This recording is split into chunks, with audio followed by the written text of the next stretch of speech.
2021 সালে যারা উচ্চ মাধ্যমিক পরীক্ষা দেবে তাদের জন্য একটি গুরুত্বপূর্ণ আপডেট রয়েছে। তোমরা জানো যে লকডাউনের জন্য তোমাদের বিদ্যালয় এখনও পর্যন্ত খোলেনি। এরকম পরিস্থিতিতে পর্ষদ তোমাদের জন্য কিছু মডেল অ্যাক্টিভিটি টাস্ক বা হোমওয়ার্ক তোমাদের জন্য দিয়েছে। এগুলি তোমরা তোমাদের বিষয়ভিত্তিক খাতায় করে সেগুলি বিদ্যালয় খুললে শিক্ষকের কাছে জমা দিতে হবে। দ্বাদশ শ্রেণীর বিষয় বাংলার জন্য পর্ষদ যে মডেল অ্যাক্টিভিটি টাস্ক দিয়েছে সেগুলি তোমরা পর্ষদের ওয়েবসাইটে গিয়ে ডাউনলোড করে নিতে পারবে। বিষয় বাংলার জন্য পর্ষদ মোট 2টি পিডিএফ আপলোড করেছে। তার মধ্যে প্রথম যে পিডিএফটি সেটি হচ্ছে 5টি প্রশ্ন রয়েছে, যেটি মানিক বন্দ্যোপাধ্যায়ের লেখা কে বাঁচে গল্প থেকে এবং রবীন্দ্রনাথ ঠাকুরের লেখা রূপ নারায়ণের কুলে মডেল অ্যাক্টিভিটি টাস্ক 1-এর প্রথম প্রশ্ন, দারুণ একটা হতাশা জেগেছে ওর মনে, কার সম্পর্কে কার এ উপলব্ধি।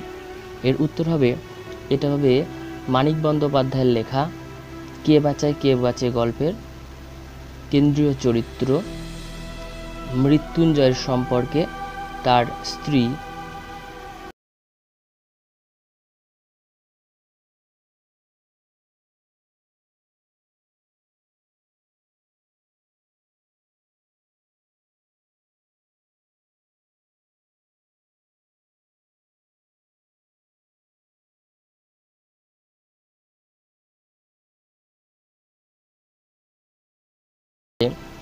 মৃত্যুঞ্জয়ের মনে হতাশার জন্ম হয়েছে বলে উল্লেখ করা হয়েছে। তার মনে একটি দৃঢ় ধারণা হয়েছে যথাসর্বস্ব দান করেও সে ভালো কিছু করতে পারবে না। তার মনে একটি দৃঢ় ধারণা হয়েছে যথাসর্বস্ব দান করেও সে ভালো কিছু করতে পারবে না। সেই কিছু না করতে পারার ব্যাপারে মৃত্যুঞ্জয়ের মনে দারুণ একটা হতাশা জেগেছে। সেই কিছু না করতে পারার ব্যাপারে মৃত্যুঞ্জয়ের মনে দারুণ একটা হতাশা জেগেছে। উদ্দিষ্ট ব্যক্তি অর্থাৎ মৃত্যুঞ্জয়ের শেষ পর্যন্ত উন্মাদ হয়ে যায়। তার শরীরের ভদ্র পোশাক মলিন হতে হতে একসময় অদৃশ্য হয়। দাড়িতে মুখ ঢাকে। ছোট মগ হাতে নিয়ে মৃত্যুঞ্জয় আর 10 জনের সঙ্গে ফুটপাতে পড়ে থাকে। কাড়াকাড়ি মারামারি লঙ্গরখানার খিচুড়ি খায়। শুধু তাই নয়, অনাহারি গ্রাম থেকে শহরে আসা বুভুক্ষ মানুষের মতো মৃত্যুঞ্জয়ও বলতে থাকে, গা থেকে এইচি খেতে পাইনে বাবা, আমায় খেতে দাও। দ্বিতীয় প্রশ্ন, কদিন পরে মাইনের তারিখ এলো। এই বিশেষ তারিখের নিরিখে নিখিল ও মৃত্যুঞ্জয় চরিত্রের বৈপরীত্য বিশ্লেষণ করো। দ্বিতীয় প্রশ্ন ছিল কদিন পরেই মাইনের তারিখ এলো। এই বিশেষ তারিখের নিরিখে নিখিল ও মৃত্যুঞ্জয় চরিত্রের বৈপরীত্য বিশ্লেষণ করো। এর উত্তরটি হবে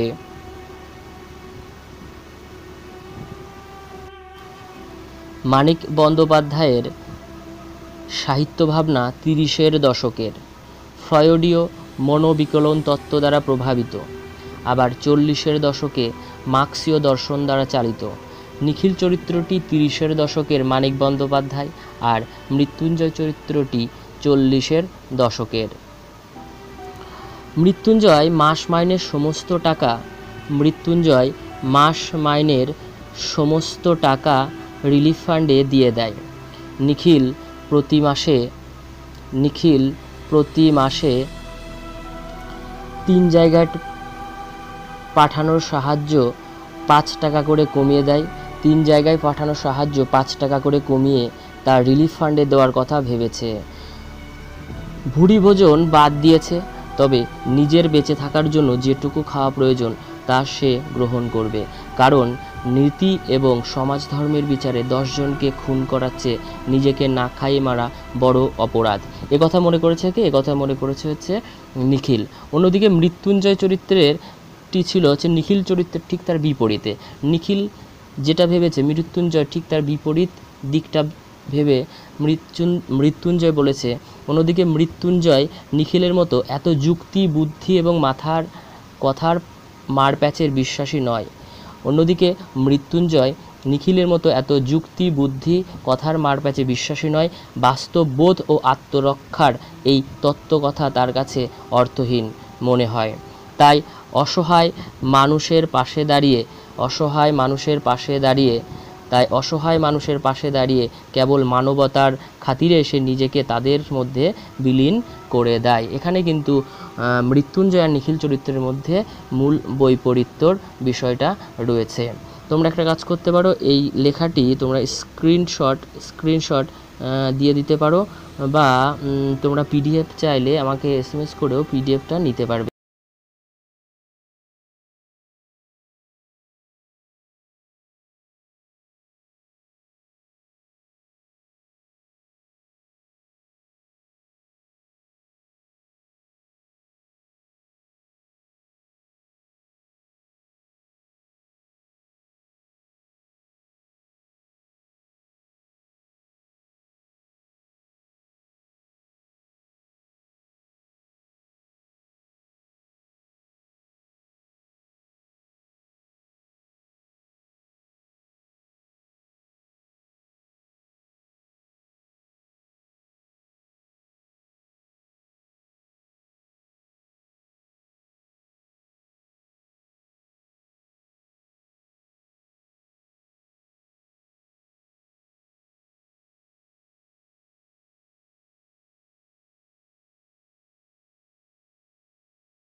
কবিতায় দেখি কবি অনুভব করেছিলেন যে জগতে তিনি এতদিন স্বপ্ন বলে জেনেছিলেন সে জগৎ আসলে স্বপ্ন নয়।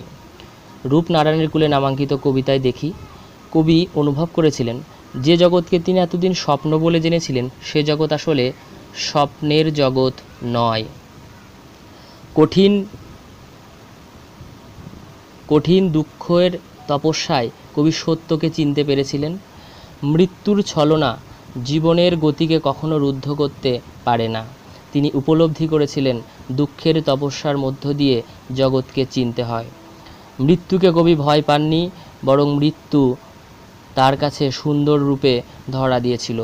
নানা আঘাতে বিপর্যস্ত হয়েছিলেন কবি, তবু দুঃখের মধ্য দিয়ে রক্তের অক্ষরে নিজের স্বরূপ উপলব্ধি করতে পেরেছিলেন।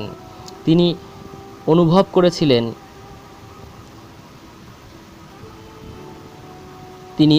করেছিলেন সত্যের দারুণ মূল্য লাভ করবার জন্য দুঃখের আঘাত সহ্য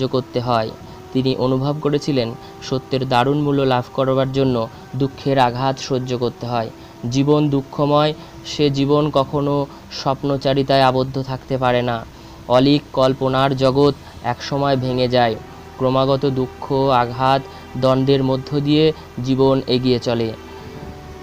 তরঙ্গ বিক্ষুব্ধ সমুদ্রের ঢেউয়ে কুল ভাঙার মতো আমাদের জীবনেও অবিরত ভাঙা গড়া চলতে থাকে। কবি মনে করেন সত্য কঠিন হলেও তাকে বরণ করে নিতে হয়,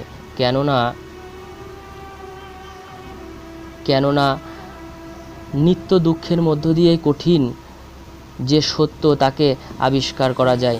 এভাবে কবি দুঃখের তপস্যা দিয়ে তার জগৎকে চিনেছিলেন। এই জগৎ স্বপ্নের কোনো ধূসর জগৎ নয়, সত্যের দারুণ মূল্যে এই জগৎকে তিনি ভালোবেসেছিলেন।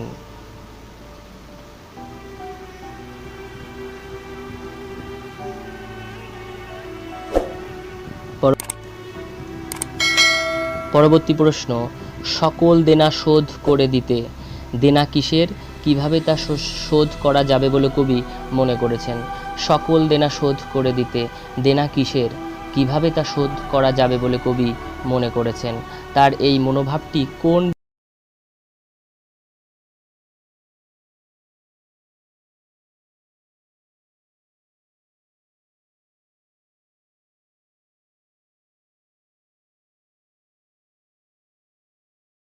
ছিল?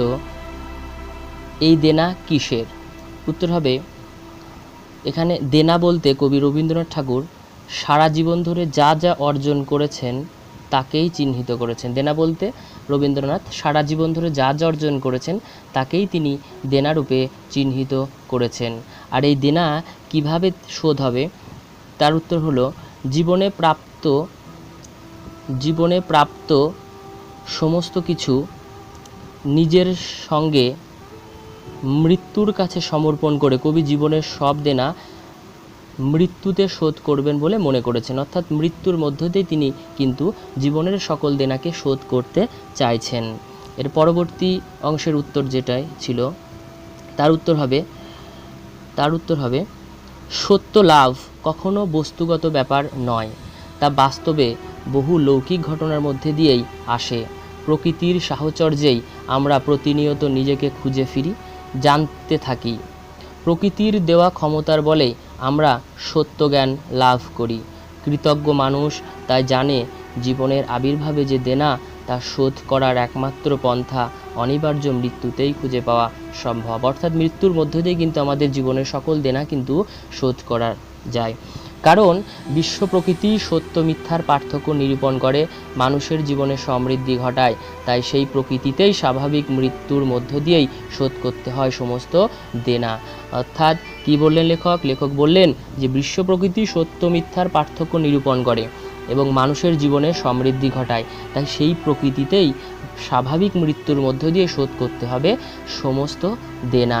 এভাবে কিন্তু মডেল অ্যাক্টিভিটি টাস্ক 1-এর সমস্ত 5টি প্রশ্ন ছিল, সেই 5টি প্রশ্নের উত্তর নিয়ে তোমাদের সামনে বিস্তারিত আলোচনা তুলে ধরা হলো।